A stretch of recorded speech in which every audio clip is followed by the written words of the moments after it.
Sophie Scholl ass an Nazi-Deitschland opgewues, allerdings huet et eng humanistisch freiheetlech Erzeung erfuer doheem.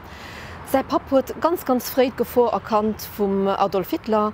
Wenn nichtsdestoweniger hunn Sophie an seg Geschwister sech awer desidéiert voller Begeisterung an der Hitlerjugend mat ze machen.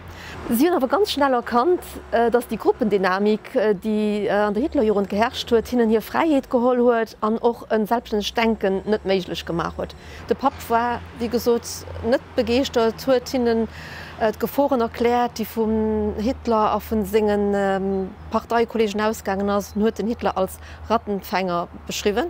Sie hun dürften die Bücher lesen, die sie wollten, sie hun dürften die Lieder sangen, die sie wollten. Sie hun sich also distanziert von dem ganzen Naziregime.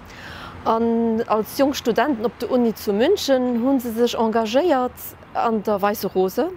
Mat Flyeren an hun sie probiert Leiit zo opzerufen, fir sech géint Nazi-Deitschland zu wehren.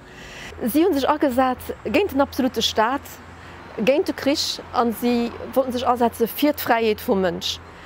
Sie wollten den Hitler an seg Herrscherklick, wie se sech ausgedrégt hun, net akzeteieren, immer ënner der Gevor, dat se erwischt gin, an sie schlussendlich erwischt gin. Sie sind 1943 erwischt gin.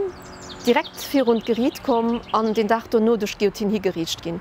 Für mich steht Sophie Scholl fir eng courageiert Frau, eng intelligent Frau, die de Mut hat net de wäsch zu gucken, die ënner der Gevor ënner Lebensgevor sech engagéiert huet fir d Freiheet an eng humanistisch-demokratisch Gesellschaft.